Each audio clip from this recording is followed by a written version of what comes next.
TCI is brought to you by future Spendthrift Stallion Palace, the multiple Grade 1 winner and fastest son of City Zip, who will make his next start in the Grade 1 Breeders' Cup Sprint.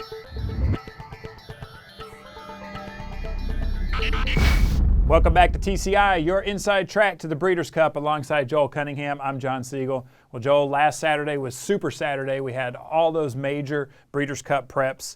Today I want to see how they affected the TCI top fives. And let's start off with the Distaff division. You know, we saw Untappable, we saw Got Lucky in action. You know, you thought Got Lucky was kind of sitting on a big race. You thought she could really perform pretty well. Man, that was a pretty exciting race, and she just gets up to beat Untappable. She does, although I will say this, you know, turn for home, you know, at the 8th pole, I really felt like it was Untappable's race to lose. I mean, she was in tracking position, the way that track was playing. You know, she looked so loaded turn for home, but she just didn't want to go by the pace setter. I mean, I think she just hung there, John. I don't know what her issue is. I don't know if it's as much physical as it is mental with her this year as a 4-year-old, and why she hasn't been as dominant as she was at 3. But with that said, she's right there again at the wire. She's just not pulling these things out, but she's right there. I thought she ran a great race, and again, Untappable is that horse that, you know, again, to me, feels like she's sitting on a breakthrough performance, which is odd to say because she was so good last year, but she just seems to be getting a little better, and she's showing enough there that I feel like if she were to break through and dominate the Distaff, it wouldn't surprise me all that much, although a lot of people have given up on her this year based on her form. But to me, I thought she ran a great race there. Just hung a little bit there, and that last 1/8 of a mile stretch run was slow enough to set it up for Got Lucky to, I mean, those two horses were just hanging, and Got Lucky had no choice but to come up and win that race. But certainly, you know, that's a filly, again, in a big field with legitimate pace. She's so sharp right now, Got Lucky, that she figures going a mile and 1/8 against these top mares right now in the Distaff. But you don't feel like she did enough to jump above Untappable here on the top 5? I'm very comfortable with the top 5 and leaving it the way it is. I mean, Wedding Toast, again, if Wedding Toast can replicate her form at Belmont, if she can carry that to Keeneland, you know, I think she's going to be your favorite in the race. Sheer Drama, they did want to have a final prep with her. They're training her in South Florida, bypassed a final prep. Right. But I like Sheer Drama's tactical ability. Not only is she in career form right now, her tactical ability to be maybe forwardly placed or in that second flight gives her an edge in here, John, based on what the pace scenario is going to be like. So that's why I have her in the top spot. But I think we have a pretty good read on that division, not worth readjusting that top 5. All right, well, let's launch a new top 5, and let's launch a top 5 in the dirt mile. You know, this race, it's funny because it's that in-between race, but Joel, it keeps getting better and better every year. It's not one of those races that people are now saying, hey, look, we don't think we're quite good enough for the Classic, so we're going to go in here and not fast enough for the Sprint. Joel, these are legitimate horses that are going to be running in here this year. I'm pretty impressed with this top 5. I am too. I think the addition of Liam's Map and Wicked Strong really made it a good race. If indeed Wicked Strong does run in the Dirt Mile and not the Classic, I'm not sure. He ran pretty well in the Jockey Club Gold Cup. They still may go for the Classic. But right now I'm going to put him in the Dirt Mile here. Liam's Map. Huge announcement earlier this week after his work. Todd Pletcher said they feel like he fits the dirt mile better. I agree with that, John. If you watch the Harlan's Holiday earlier this year at Gulfstream, you know, at their mile and a 16th, they start almost on the turn, which is where you're going to start at Keeneland. You know, it's almost like a mile and 70 race. You're starting close to the turn. He's got that gate speed to get good position before they hit that first turn. And a 2-turn mile, I think, is perfect for him. They were concerned whether or not he would go a mile and a quarter. And I agree. I think he would have been nothing more than a pace presence in the Breeders' Cup Classic. But it affects the Classic, too. We'll talk about that in a second. But the fact that Liam's Map is so sharp right now, him running in a race like this, the dirt mile, against some horses that, you know, quite honestly, like you said, every year it's the horses that don't quite make the Classic. I think that gives him a clear edge to be on top of this top 5. But there is other speed in the race. I mean, look, if Private Zone runs in the dirt mile, if Braidster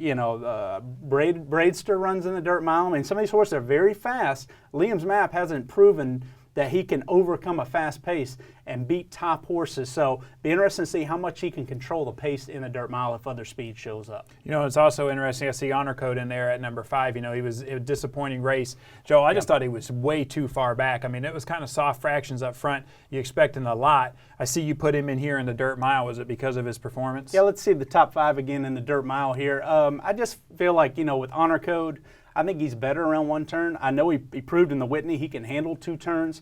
But coming to a track like Keeneland, he's going to take so much money in that race. And for me, he's just not my kind of horse in this type of race, John.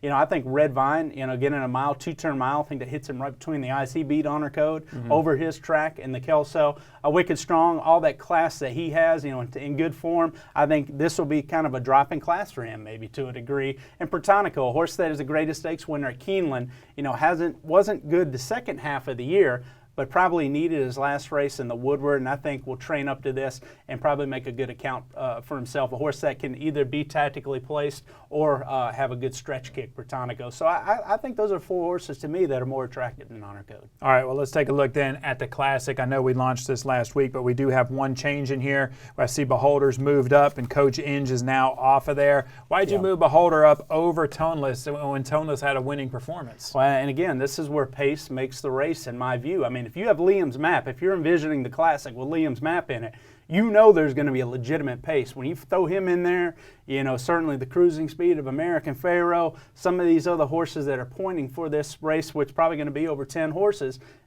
you know the pace is going to be legit in there. And to me, that sets up Toneless. Sets up a deep closer in there where every horse has a chance through fast fractions. But now you take Liam's map out. You know, American Pharaoh's in there, and you're going to have some speed when you have that size of a field, but I don't think it's going to be as good of a pace. And so I'm a little concerned about Toneless, even though, you know, he just won this past weekend and we're moving him out of the top spot. But again, pace makes the race for me. I like Beholder's tactical ability better than Toneless in a race that may turn up to have a moderate pace. That's the reason I give her a slight edge right now, and I flip-flop them at 1-2. And again, we had Coach Inge off the list. Frosted, to me, is a 3-year-old that's trending in the right direction in top form. I give him the edge. Coach Inge just ran too bad to be true in the Jockey Club Gold Cup. All right, so I got to stand up and fight for all the American Pharaoh fans that will be out there. I mean, if you're seeing that race and you think it's going to be Beholder out there on the lead, do you not see American Pharaoh right there? Maybe it's almost like a match race with those two. Well, no, I don't see Beholder on the lead. I just think if it's a moderate pace, a horse like Toneless that drops so far out of it's going to have a hard time making up all that ground.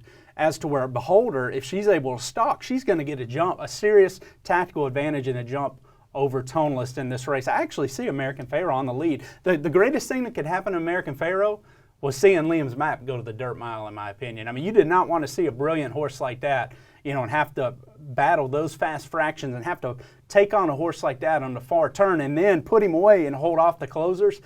American Pharaoh got a big advantage with Liam's map declaring for the dirt mile, in my opinion. All right, well, let's talk about the sprint division now. And this is a new TCI Top 5 that we're launching. No surprises here, really. I mean, Rockfall is the best sprinter in America right now. Yep. But I will tell you, this Run Happy, Joel, he's really showing he's a pretty good sprinter himself. You know, you watch Run Happy's performance going 46.2 miles per hour since they've done practice there, John. I mean, look, let's look at that field in the Phoenix Stakes, John. That was not a grade 3 field. You had Run Happy in there, mixing it up, you know, with Work All Week. I mean, that was a grade 1 level prep at Keeneland for that race. As good as Run Happy is, you know, what's going to happen to him when he has to mix it up with some really fast horses like Favorite Tail, you know, on the front end here. Private Zone, if he goes, is he's got a one-dimensional horse. He's gonna blitz out of the gate.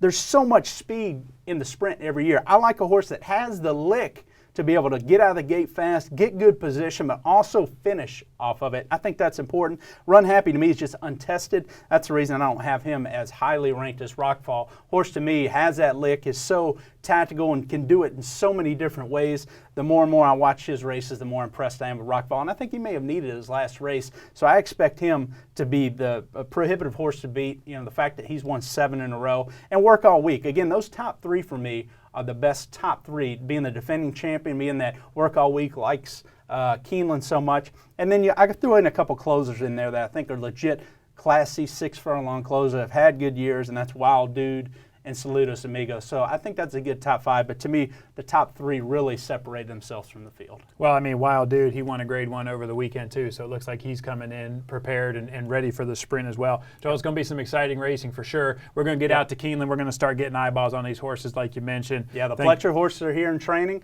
You know, we're going to start seeing them trickle in the next couple weeks, John. It's going to be exciting to actually get out there and get eyes on them there on the grounds and watch them train. All right, well, thank you guys for watching. Make sure you come back next week. We'll give you our first impressions on the horses here at Keeneland, and we'll also release some new TCI Top 5s.